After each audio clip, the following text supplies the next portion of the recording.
Control the kitchen chaos and streamline your back-of-house operations with Restaurant Technologies. Restaurant Technologies' Total Oil Management Solution is the end-to-end automated oil management system that delivers, filters, monitors, and recycles your cooking oil, taking the dirtiest job out of the kitchen and lets your employees focus on more important tasks. The Total Oil Management Solution helps prevent the burns, spills, slips, and falls that come with traditional oil management.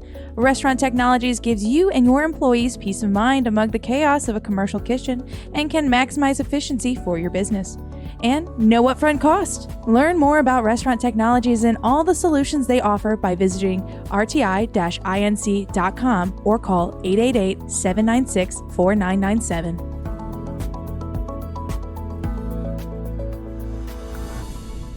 Welcome to Menu Talk. I'm Pat Cobe, Senior Menu Editor at Restaurant Business, and I'm here with Bret Thorn. Yes, I'm Bret Thorn, Senior Food and Beverage Editor of Nation's Restaurant News and Restaurant Hospitality. I do know the name of the publications where I work. How are you, Pat? I'm good, and we're hosting Menu Talk today, and I think we're going to begin with Bret talking a little bit about this great meal he had at the Kitano Hotel. Yes, at the Kitano Hotel, it's Hakubai restaurant. It's been around for a really long time, 20 years or more. It's in the basement of the hotel, and it used to be very Japanese in all the best ways. And, you had the private rooms if you wanted, and you could sit on the mats on the floor. And I had done that in the past. They have modernized the decor, so it's now sort of a sleek, 2020s kind of restaurant with a chef's counter that looks a bit more like a chef's counter than a sushi bar. But the food is still super duper Japanese. And you can they just introduced a la carte sushi, but what they're known for is their Kaiseki menu. Kaiseki, as you know, Pat, but as our audience might not, is sort of a subset of omakase, and omakase is trendy everywhere. Every Japanese restaurant is doing omakase, where you walk in and you let the chef do whatever the chef wants to do. Kaiseki is more specifically focused on very pristine, excellent seasonal ingredients. Mm-hmm. And they invited me in to check the place out, and I went with a friend of mine who also loves Japanese food. And everything was superb. And we had Wagyu beef, because every place has Wagyu beef. It had a jalapeno vinaigrette, but subtle, because it's Japanese. And here, let me look at my notes and see what else we had that was delicious. We had a wonderful chawanmushi, the egg custard, but made with sea urchin mixed in, and a little goji berry on top. And I think my favorite thing was just the amuse-bouche, which was squid that they somehow cooked in a way so that it was just very tender and succulent, with sort of Japanese style vinaigrette and caviar on top, because that's another super trendy thing. If you're going to a fancy restaurant and you're not getting Wagyu beef and caviar, it's not 2024. But, it was 11 courses paired with different types of sake. And it was just such a really pleasant experience. And the tasting menu, the Kaiseki menu at Hakubai is only, I guess I should put only in quotes, but $225, which these days is a deal. Well, I always thought Kaiseki was a little more, a little less expensive than omakase, but I guess they're very on even footing. They're pretty much. I hadn't really thought about it that way. I mean, it did derive from the tea ceremony, which isn't necessarily that fancy a thing, but any Kaiseki meal I've had has been. I'm very impressed also by the way you pronounced everything correctly in Japanese. I mean, I spend a lot of time in Asia, even though I didn't go to Japan. Japanese words are actually pretty easy to pronounce. You just sound them out syllable by syllable. Well, I went to a far more casual kind of place last night called Emmy Squared, which is a Detroit-style pizza concept that's rapidly expanding because they're actually one of the chains we're featuring in our Future 50 roundup, which is coming out soon. And Detroit style pizza, for those of our guests who don't know, it's rectangular, and every slice has a crispy edge because it's baked in the chef told me it's baked at Emmy Squared in a cast iron rectangular pan so that the edges get really crispy. And then they take it out of the pan and serve it in another rectangular pan with a rack underneath so it stays crispy. So it's really interesting how careful they are about, keeping those crisp edges crispy. And it really was quite delicious. It's the first time I've had Detroit style pizza because it's kind of a new trend in New York anyway. Well, that's cool. I mean, it was starting to trend a little before the pandemic, but then everything stopped because of the pandemic, which, Right. as you will recall, sucked. But that's an interesting approach to serve it on a rack, which I noticed them doing when I was there a while back, but I hadn't really thought about it. And there's a story that those pans where they're cooked were originally used at auto manufacturing plants in Detroit, which is why they were available. But I don't know. I was talking to some other Detroit style pizza experts, and that doesn't seem like, would you really be allowed to take like a property from your job and bring it home and make pizza in it? And why would it occur to you to do that? So Yeah. I don't know. I don't know if it's true or not, but it's a fun story and it gives it, a lovely sort of Detroit heritage. Yeah, definitely. Well, maybe they recycled the scrap metal and made it into a pan. I don't think they'd let you sneak out, any parts at GM or Ford. Right. But, yeah, well, these days, as I understand, it's usually cooked in anodized aluminum and not in the cast iron that might have been the tradition in the past. Yeah, and it's a very hot oven. It's not a wood-fired or coal-fired or fancy oven, just an electric oven that they heat to 500 degrees, and it cooks in 9 minutes. So it's kind of like, those fast casual pizza concepts where things were, the pizzas came out really fast. But this one is thicker and it has more crust. And the topping choices were really good too. We actually had pesto and burrata and some Calabrian chilies on top. It was really quite delicious. Sounds tasty. And there's at least one location in Brooklyn, in my old neighborhood of Park Slope. I could swing by there, and it's actually like a block or two away from my favorite bar, Logan's Run. Oh, it would go very well with bar drinks for sure. Yeah, but they do sell wine and beer, and so I think I'm going to go back. I mean, it's right in my neighborhood, and I just it never occurred to me to go in before. But it's really, the pizzas are small enough so that you don't have to take a lot of slices home if you're one person. And you're on the Upper East Side, right? Yeah. I didn't know there was one there. That's cool. It is an expanding chain, and it's cool. And it's also known for its burgers, which there were people ordering burgers. Yeah, I mean it's sort of a spin-off of a single restaurant in the Brooklyn neighborhood of Clinton Hill called Pizza Loves Emily. That's where they started, and then they chainified it, to make it more easily replicated. And apparently Detroit style pizza is good for that. Any more culinary experiences this week? Yes. On Sunday, I went to a special event, also in Brooklyn. I don't know whether it was Williamsburg or Bushwick, the next neighborhood over. It doesn't really matter. In a lovely building called Carroll Hall that has a beautiful backyard that kind of looks sort of like a Japanese-style garden. But if you remember, on Sunday it was raining, so we had it inside the hall. But the chef is a young woman named Ajiatu Jallo, or Chef Aji, and she is a grill cook at Cut by Wolfgang Puck, but her side gig is catering, and she has hooked up with Resident, which, as you know, is an organization that does pop-ups. And, Hmm. they find the chef and they find the customers and they sell the tickets and the chef makes the dinner. Hmm. And Chef Aji did some really interesting, delicious things. She had one dish with smoked oysters and nori. And she's originally from the West African country of Guinea, and she describes her food as African fusion, but she really cooks whatever she wants to cook. Mm. So That there sounds very was Asian, but very Asian.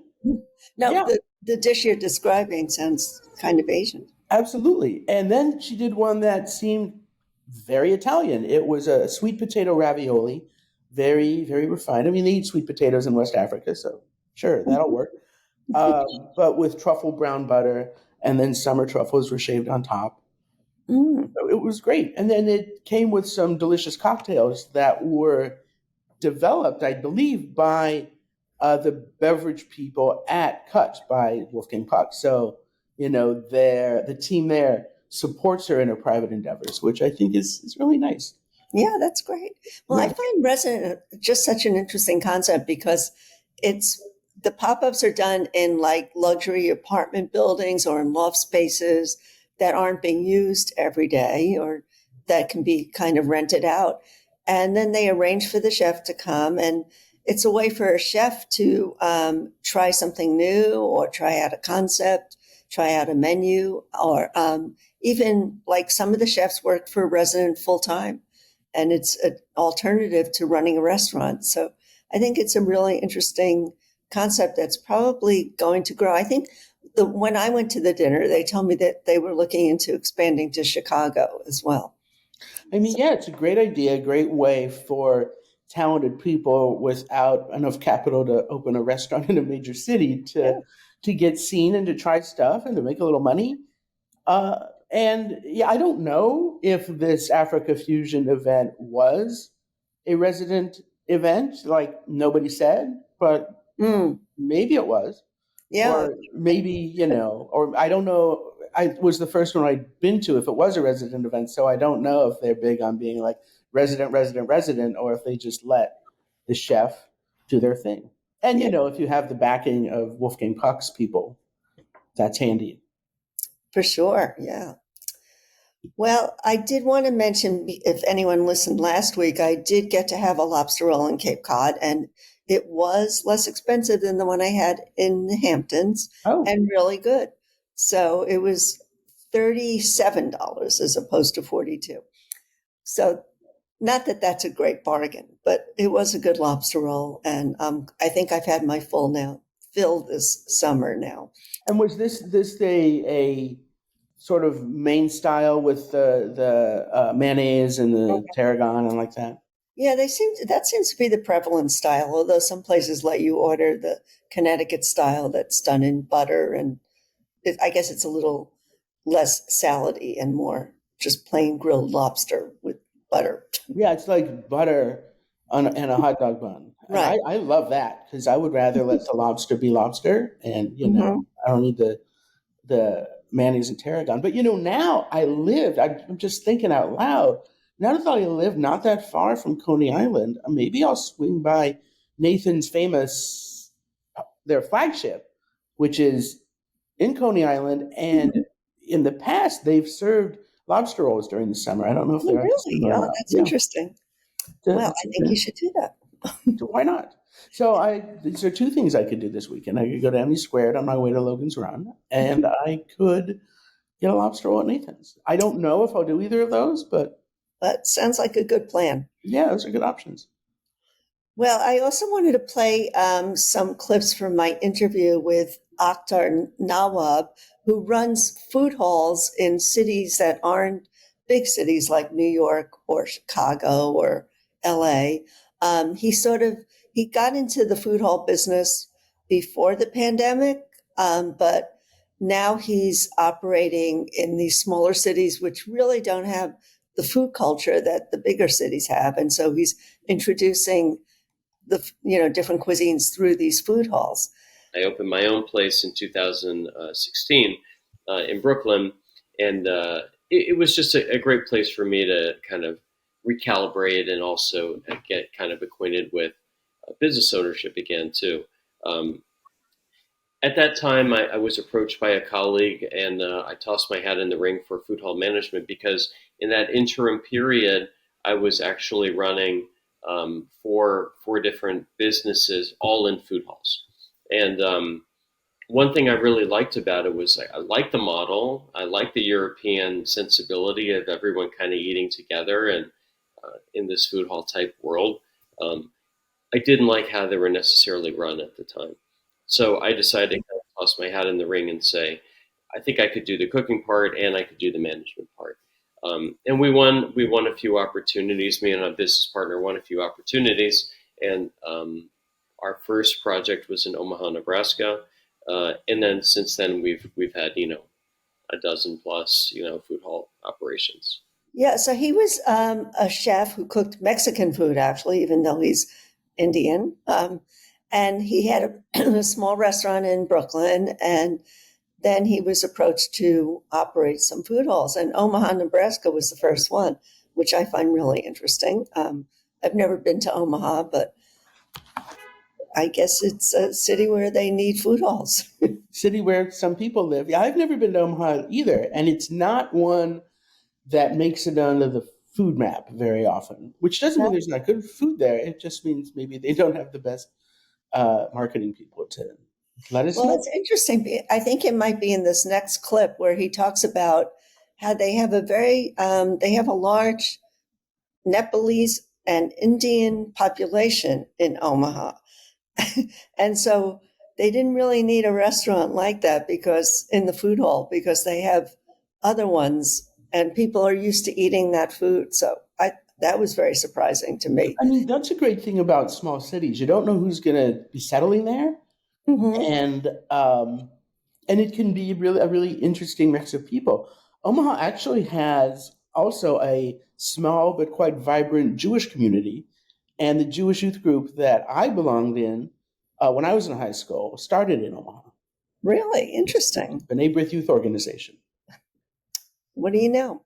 Well, he talks about how, they choose the concepts that go into the food hall. So let's hear what he has to say about that. It's interesting. We see a lot of very sophisticated real estate developers that exist outside of the big cities. Like they're building really large projects like campuses and things for Microsoft and these huge life sciences companies and things like that.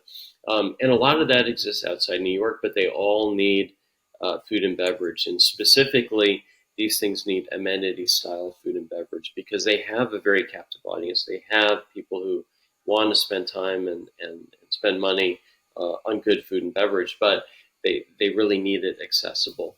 I guess that was more about why they locate in the cities they do than. But still quite interesting. And, creating a food hall that's like a corporate cafeteria, mm-hmm. That's smart. As you said, you do have a captive audience. And, a food hall is a great way to do it because then they can try a bunch of different things. Definitely.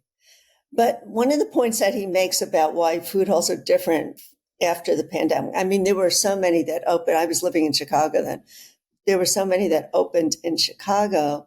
And then during the pandemic, as we all know, everybody had to stay home. So they didn't go to food halls.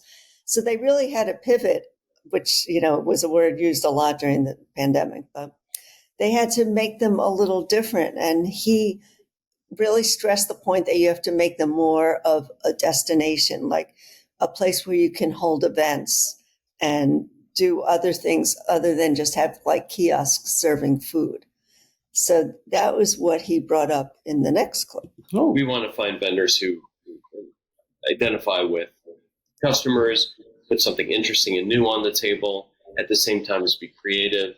But they have much less to manage as far as the day-to-day operation of the business. They're really responsible for food and labor. We kind of take the ball and manage everything else. So part of what we do is we manage all the activations and events. We have a national event and sales coordinator. We have a digital marketing team. We have a vice president of development. We have a vendor curation specialist who's really kind of our real estate person. And then we have some outside general counsel. We do a lot of this, I think, so that we can very acutely target each market that we're in and create something interesting and different. So we bring not just the culinary side to it, but we also bring interesting activations and events and things for people to do. And sometimes they're food-focused things like culinary classes. Sometimes they're cocktail classes centered around food and beverage. Other times it could be our events manager who's saying, hey, I booked a private event in the private dining room. So they even do things like bingo or, like play and things for children. So it's just interesting that they really are so much more of a community center now than just a place to go and grab a quick lunch. Well, that's smart, because as we keep reporting on, and we won't stop reporting on, because that's the news, people want more when they go out. They need to be entertained. It needs to be sort of a special event. And I know that the DeKalb Food Hall in Brooklyn had a stage for musical performances. I don't know if they ever had any, but they did have a place for it. And I think that's really smart. Yeah, definitely. They're sort of, like I said, they're like the new community center. And you can get something to eat while you're there. Yeah, much better food than at the average community center. Yeah. I mean, I was at the Time Out Food Hall in Brooklyn this summer, and it didn't look to me like food halls are not a vibrant, opportunity anymore, because that one was hopping. And they have a bar on the top level, a rooftop bar, and it was so crowded that I couldn't even stay there because it was hard to get anyone's attention. So, and it's on the water, right? Yeah. So you have a great view of the East River and the Manhattan skyline. Right. Yeah, that's a cool venue. So then I think this is the clip where he talks about the culinary mix and the importance of, having different types of cuisines in the food halls. Let's find out. There are things I think that historically have done better for us. Things like dumplings tend to do well. Sushi tends to do well. Pasta has done well. But we've had Indian that's done really well. It really depends on the market. So if we circle all the way back to the Omaha, food hall, little did I know that at the time when we signed that deal, there was a strong Nepalese and Indian population. And, yeah, exactly. So we wouldn't have known that either. But, we had, a burger vendor that, worked for Pat LaFreda here in New York for, I don't know how many years. And he made a great hamburger, but the Indian vendor kind of outpaced him on a regular basis. And I think it's just because he had that local knowledge and experience and was really able to talk to the folks in the market. Makes sense. Yeah. One of the things he mentioned is that Mexican vendors don't do that well because they do well as far as traffic goes, but they don't make a big profit because their ingredients are more expensive to bring in because they use a lot of proteins and that kind, And there's this stigma that Mexican food still suffers from, that it's supposed to be cheap. Right. So if you say, here's a taco, it'll be $12, they say, no, I'm not spending $12 on a taco. But if you actually pulled out the tortillas, removed them, and said, here's a dish of meat, give me $12, please, they'd say, shut up and take my money. They'd throw money at them. And so that's absolutely. But something that we all as a society could work on. But surprisingly, in this last clip, he told me about a Brazilian vendor who was doing really well, serving kind of high-end food in a more polished kind of situation. So who would have thought? Sure. We have this Brazilian vendor there that is, he had reached out. Actually, he just emailed me through our website, actually. His name is Guy Gonzalez, Gui. He has the only stall that has a live fire apparatus. So he's actually cooking on charcoal. But we've never had a vendor who doesn't serve something that's kind of fast casual. He is actually serving almost like steak, like Brazilian steak, picanha it's called, the cut, and various Brazilian sides as his main offering. And it's really interesting to see that he is he is our top performer. he's our top chef there, and it's just very interesting that he's actually taken a higher end route. People are paying it, and he's getting the word out on what he does. It's really interesting, and yeah, and like it's not an inexpensive product like his meat. Obviously, as we all know, steak and protein is so expensive, and he's serving it, and he's doing really well with it. Um, it was interesting for me. It was a learning curve a little bit for me on that one too. But we knew he was going to do well. We just didn't know um, that he was going to have such a devoted, I think, clientele for it, which is great. Yeah. Well, I mean, that's interesting that he's surprised. People will spend money on meat, and especially on beef. And that's always been the case. I remember, I don't know, maybe 15 years ago, longer ago than that, actually, because it was before the Great Recession. My managing editor asked me, beef prices were going up as they periodically do. And he said, write a story about how restaurants are switching from beef to something else because beef is so expensive, especially like steakhouses and stuff. Mm-hmm. And so I called chefs and they all said, no, that's not what's happening. Like people are spending money on steaks and maybe we'll use a cheaper cut and charge a little bit less that way. But people were still buying steaks. And as we continually talk about traffic declines at restaurants now, and how lower income consumers in particular are pulling back, like as I just discussed, Wagyu and caviar are all over the place. And, Right. High-end fine dining places seem to be doing fine. And even the steakhouse chains are doing well. Some of them. I mean, like Texas Roadhouse is doing really well. Yeah. And the higher end steakhouses, like we had Barry McGowan on here from Fogo. Right. Uh-huh. They're doing really well.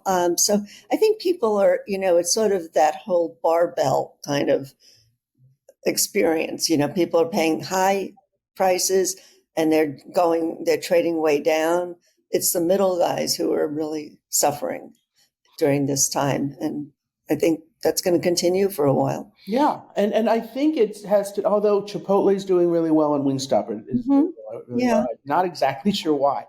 But I mean, good for them. Happy. They do a good job, but I still don't get why they are doing well and some other places are really not. But it seems like people are saying, if I'm going to go out and I want to go out, it's going to be worth it. And I'm not going to go out for a mediocre experience. Exactly. And I don't know if I would go to a food hall to have a steak, but, maybe it works for some people. But maybe if you were in Omaha, you would. Yeah. And Omaha, I think, is a meat-centric kind of city. Yeah. I mean, yeah, it's a traditional beef processing city. Right. I mean, that was its industry. So, and probably still is. So, yeah, it's definitely people. Yes, I guess people like meat in Omaha, so they will go to a food hall and they like it everywhere. People used to call my hometown of Denver a cow town, which isn't a very nice thing to call a place, but also it wasn't that. It was a backwater and a place where people didn't really do that much, which has changed a lot now. But it was never actually a center for cattle processing. That was Omaha and Chicago, obviously. Right. Call it something else. Call it a hick town if you want. But well, I think people are also eating a lot of protein now because protein is thought to be really healthy. So these steakhouses are doing well because people are seeking out protein. Right, and they're cutting out carbs for sure. Right. I mean, as I understand it, it's still calories. And if you want to lose weight or maintain your weight, watch your calories. Exactly. But it's the trend right now. So something else will be coming down the pike, sure, I'm sure. Yes. And I love protein. I might have some after we're done talking. Well, it was just interesting to hear his perspective on food halls. And I think the whole interview will be available on our YouTube channels.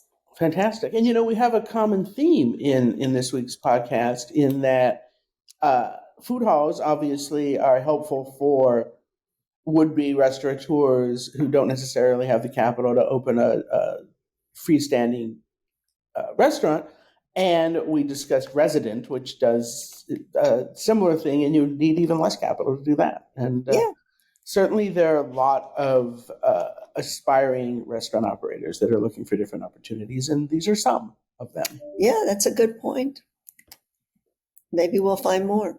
I bet we will. Control the kitchen chaos and streamline your back of house operations with Restaurant Technologies. Restaurant Technologies' total oil management solution is the end-to-end automated oil management system that delivers, filters, monitors, and recycles your cooking oil, taking the dirtiest job out of the kitchen and lets your employees focus on more important tasks. The total oil management solution helps prevent the burns, spills, slips, and falls that come with traditional oil management. Restaurant Technologies gives you and your employees peace of mind among the chaos of a commercial kitchen and can maximize efficiency for your business. And no upfront cost. Learn more about Restaurant Technologies and all the solutions they offer by visiting rti-inc.com or call 888-796-4997.